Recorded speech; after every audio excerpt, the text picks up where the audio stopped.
everything that they own will be worth less than everything that we own, and it will diminish their economic opportunities in this great country.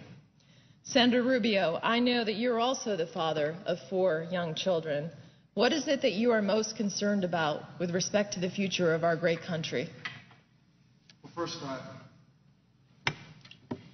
I want to thank the senator from New Hampshire for allowing us the opportunity to do this together. I think this is important. She brings a tremendous amount of credibility to this discussion. She's not just a mother and a senator, but she's also a small business owner who's run a small business or been there in the front lines with her husband running a small business, who recently got off the campaign trail, as I did, and heard from job creators all across the state as to what they're talking about. And we're going to get to that in a moment. But as you've rightfully outlined, I am the father of 4 young children. 4 children that I think deserve to inherit a country as great as the one that my parents and their generation left us. And that's really what we're debating here at the end of the day. If you look at the numbers, they're absolutely startling. And I think these numbers have been said before, but you can't say them enough. $14.3 trillion of debt. Trillion is not a number or a figure I've ever used in my life until I got to Washington. I don't know where else in the world that applies other than in the United States Congress, the term trillion. $14.3 trillion is our debt. Our kids already owe $46,000, and my oldest is only 11. Already owes $46,000. Our total debt is about to reach the size of our entire economy. That's kind of the framework in which we're operating in when we discuss this. Now, I actually think we're closer to some sort of an agreement on this, Senator Ayotte, than a lot of people realize. I've heard the term thrown around in the last couple of days, a balanced approach to dealing with it. And I think there's agreement that there has to be a balanced approach. I certainly have always said that you cannot simply cut your way out of this problem. You have to have a combination of cuts and growth in revenues to government. I think the debate is, how do you accomplish these two things? And I'm not going to focus so much on the cut part of it today. I want to focus on the revenue part of it, because that's the part the President and some of my colleagues here have focused on over the last day, this idea of getting more revenue, or this new term, revenue enhancers, which is Washington talk for more money to the government.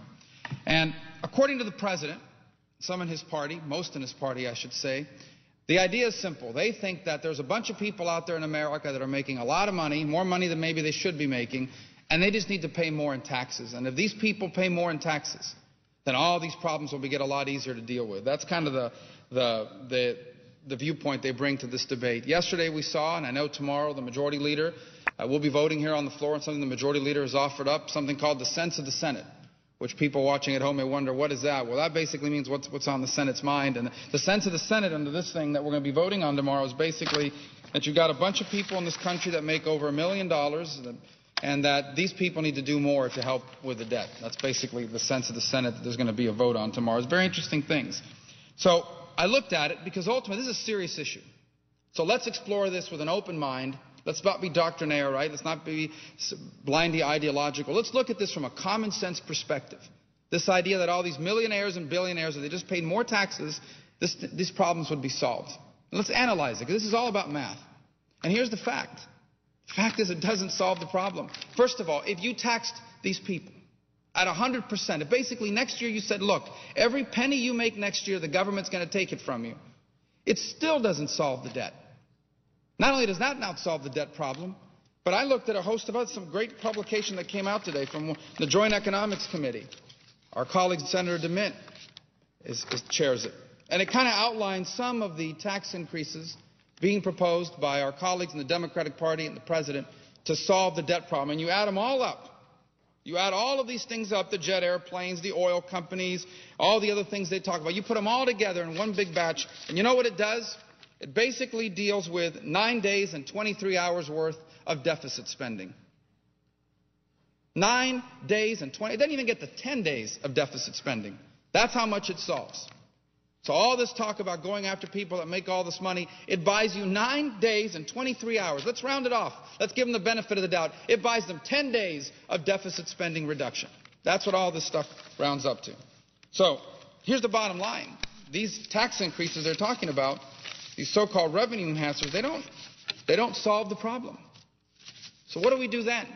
Because clearly we have to do two things. One, we have to hold the line on spending. I mean, if you keep digging yourself in the hole is going to bury you. But the other thing is, how do you start generating revenue for government so it can start paying down this debt? And that's what the debate should be about. We already know these taxes they're talking about don't work. So here's what works. Here's what I would suggest works in a balanced approach, using the president's terminology. Let's stop talking about new taxes and start talking about creating new taxpayers, which basically means jobs. Now, here in Washington, this debt is the #1 issue on everyone's mind, and rightfully so. It is a major issue.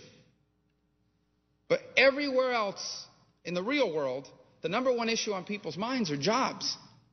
And I'll tell you, every other problem facing America, a mortgage crisis, home foreclosure crisis, this debt problem, all of these issues get easier to deal with if people are gainfully employed across America. And the impact that unemployment's having across this country is devastating. We hear about unemployment in facts and figures. They give us numbers, Senator Ayotte. Oh, X% people are unemployed. Well, there's stories behind every one of those people. You know who a lot of these people are that are unemployed in America? There are people that have done everything they've been asked to do, and they've done it right. Maybe they served their country overseas. Maybe they went to college and got a degree and now came back home. Maybe they worked for 10 or 20 years and did a really good job at work, and now you know what? They can't find a job. Or maybe they were lucky enough to find a job after losing their original job, but it pays them half as much and they work twice as long. That is the real face of unemployment in America, of people that are hurting. And our job here is to do everything we can to make it easier for them to find a job, not harder. And I think that's what we have to do when it comes to a balanced approach and when we talk about revenue. We don't need new taxes. We need new taxpayers, people that are gainfully employed, making money and paying into the tax system. And then we need a government that has the discipline to take that additional revenue and use it to pay down the debt and never grow it again. And that's what we should be focused on, and that's not what we're not focused on. So you look at all these taxes that are being proposed, and here's what I say. I say we should analyze every single one of them through the lens of job creation, issue #1 in America. I want to know which one of these taxes that they're proposing will create jobs. I want to know how many jobs are going to be created by the plane tax. How many jobs are going to be created by the oil company tax that I heard so much about? How many jobs are created by going after the millionaires and billionaires that the president talks about? I want to know how many jobs do they create? Because I'll tell you, and I'm going to turn it over to Senator Ayotte in a second, because I'm interested for her perspective on this as a job creator, as the spouse of a job creator who runs a small business, as someone like me who just came off the campaign trail. Let me tell you something. I traveled the state of Florida for 2 years campaigning. I have never met a job creator who told me that they were waiting for the next tax increase before they started growing their business. I've never met a single job creator who's ever said to me, I can't wait till government raises taxes again so I can go out and create a job. And I'm curious to know if they say that in New Hampshire, because they don't say that in Florida. And so my view on all this is I want to know how many jobs these tax increases the president proposes will create, because if they're not creating jobs and they're not creating new tax